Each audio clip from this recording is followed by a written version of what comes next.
Olá, terapeuta infantil fora da caixinha, tudo bem com você? Eu sou a Paulinha, psicoinfantil, psicóloga infantil, especialista em autismo, e nesse vídeo eu quero conversar com você sobre relatório infantil. Como que a gente faz um relatório de atendimento infantil? Devo dizer que esse vídeo é focado em psicólogas e psicólogos, por quê? Porque eu vou usar a resolução do Conselho Federal de Psicologia. Então, talvez você, fono, TO, educadora física, psicomotricista, pedagoga, psicopedagoga, talvez você tenha uma resolução diferente dessa que o nosso Conselho de Psicologia nos orienta, tá bom? Então vamos lá ver.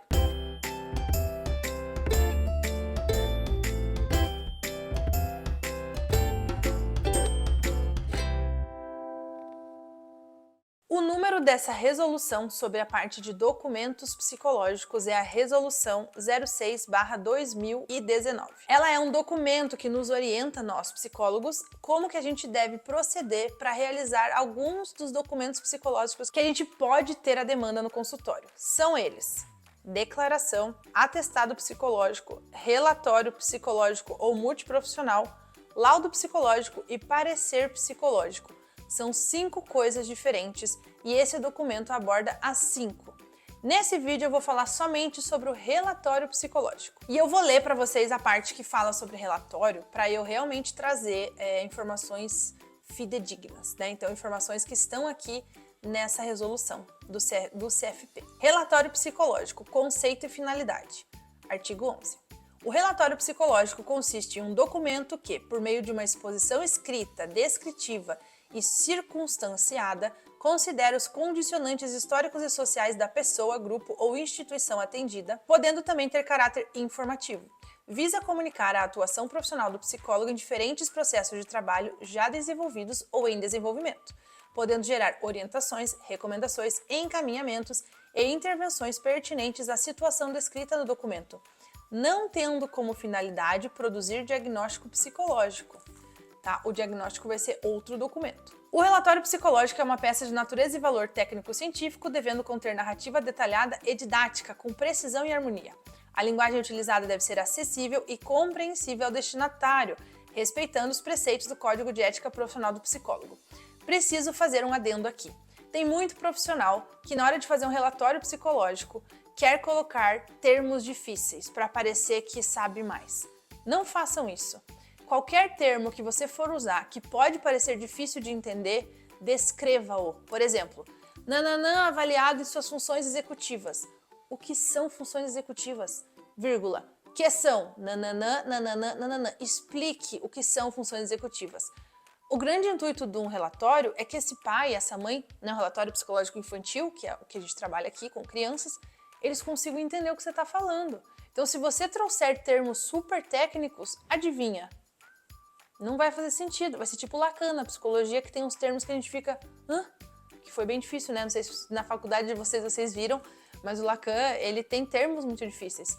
Ou quando o advogado faz um documento, esse exemplo é muito bom, que você vai ler e tem umas palavras que você nunca ouviu falar na vida. Somente os advogados usam aquelas palavras. E aí você fica com aquele contrato na mão, tipo... não sei o que significa. Aí você vai lá no dicionário descobrir para ver o que você está assinando. Não é legal, gente, sério. Cuidem disso, assim. Quanto mais simples você conseguir que a sua linguagem seja em um relatório e que qualquer pessoa que leia entenda o que você está falando, melhor vai ser esse relatório. Número 2. Deve ser construído com base no registro documental elaborado pela psicóloga em conformidade com a resolução CFP número 1 de 2009, claro, agora já substituiu, né, número 6 de 2019. O relatório psicológico não corresponde à descrição literal das sessões, atendimento ou acolhimento realizado, salvo quando tal descrição se justifique tecnicamente. Este deve explicitar a demanda, os procedimentos e o raciocínio técnico-científico do profissional, bem como suas conclusões ou recomendações. Então não é para descrever como foram as sessões de atendimento, até porque isso não é muito permitido de acordo com a parte do sigilo profissional. Então tem uma ordem muito importante que eu vou colocar aqui para vocês. Ele é composto de 5 itens: identificação, descrição da demanda, procedimento, análise e conclusão. O teu relatório psicológico infantil ou de adulto ou de qualquer um tem que ter esses 5 itens obrigatoriamente, tá? São normas técnicas da psicologia. Então eu vou falar um pouquinho sobre cada um deles. Eu não vou entrar agora exatamente ler o que está escrito aqui, porque vai ficar muito longo esse vídeo se eu for ler tudo, mas eu vou resumir o que são esses 5 itens. Na identificação, nada mais é do que de fato os dados daquele paciente. Nome da pessoa, nome do solicitante, a finalidade daquele relatório e o nome do autor, ou seja, quem que está realizando aquele relatório. Porque digamos que seja relatório de uma clínica, eles precisam saber qual psicólogo que foi o responsável por aquele atendimento e por aquela conclusão, né? Você tem um nome técnico e o teu conhecimento precisa ser especificado ali junto com o teu nome. Na descrição da demanda, você vai explicar um pouquinho de como que essa demanda apareceu para você. Então, essa criança veio encaminhada do doutor nananã, médico neuropsiquiatra, por uma investigação de um quadro de atraso no desenvolvimento nas áreas, nananã. Os pais relatam que fulaninho, blibli. Então aqui você traz um pouquinho dessa descrição da demanda. Como é que chegou até você, pode fazer citações de coisinhas que os pais te falaram, desde que relevantes para esse relatório, tá? Cuidem muito com isso, porque como psicólogos a gente não pode ficar falando sobre o que os pais nos trouxeram. É sigiloso, mas se de alguma forma aquela informação for importante, por exemplo, a criança tem um comportamento de se manter isolado e bloquear barulhos com a mãozinha no ouvido. Isso me chamou a atenção para um quadro possível de autismo, por exemplo. Por exemplo, gente, peguei um exemplo bem simples. Então eu posso pôr no relatório porque eu vou justificar o porquê eu trouxe essa informação. Na parte de procedimento, você vai precisar explicar quais avaliações você usou, quais pessoas você entrevistou, com quem que você conversou, para concluir e trazer as hipóteses que você vai trazer na próxima parte. E aí vem a parte da análise, que é quando você vai demonstrar tudo que você avaliou, né? Então você usou uma avaliação do desenvolvimento, você usou a conversa com os pais, você usou uma observação escolar e agora você vai juntar essas ideias e explicar como é que foi esse processo. Então, a análise foi feita mediante nananã, um teste tal, concluiu que tal, o paciente apresentou atraso nas áreas nananã devido ao score que ele teve na pontuação do Bayley, digamos que você usou o Bayley, daí você usou o VISC para inteligência, para medir o QI, né, o coeficiente de inteligência.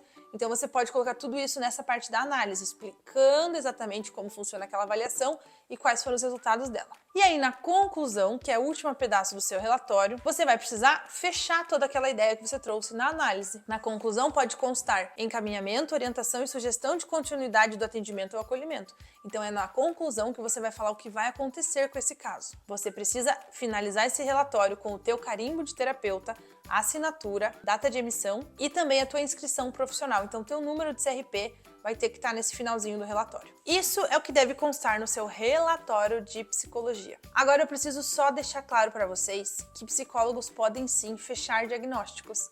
E para isso, você vai precisar fazer um laudo psicológico. E aí é outra estrutura.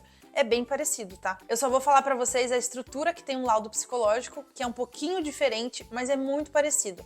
Então você vai ter identificação, descrição da demanda, procedimento, análise, conclusão e referências. Então, para o laudo tem essa parte final das referências que muda do relatório de avaliação psicológica. Todas essas informações você encontra na Resolução 6 de 2019 comentada, você encontra lá no site do CFP. E preciso dar uma dica muito maravilhosa para você, terapeuta infantil, psicóloga que está aqui assistindo esse vídeo. Dentro do Psicoplano Infantil eu tenho uma aula que eu explico exatamente cada um desses tipos de relatórios, laudo, parecer, tudo isso. Pego essa resolução, dividi em vários PDFs para vocês entenderem cada um deles e ainda dou um modelo de cada um para você poder usar no seu consultório. Então você tem um modelo pronto de como é o relatório, com informações fictícias, claro que são informações fictícias, mas toda a organização do relatório, do laudo, do parecer, da declaração, de recibo e contrato e outras coisas que você precisa para o teu consultório, eu tenho dentro do Psicoplano Infantil, que é o meu curso completíssimo para terapeutas infantis. Se você se interessou por ele, a lista de espera está aqui embaixo, porque a gente não está com turma aberta agora. Então você pode vir aqui no final do vídeo, clicar e entrar para a lista de espera do Psicoplano Infantil. Espero que vocês tenham gostado desse vídeo, esse é um tema bem importante, né? E que eu diria, gente, que na minha formação como psicóloga, na faculdade de psicologia que eu fiz na Federal do Paraná, eu não tive uma aula tão específica sobre criação de relatórios, laudos, parecer, declarações.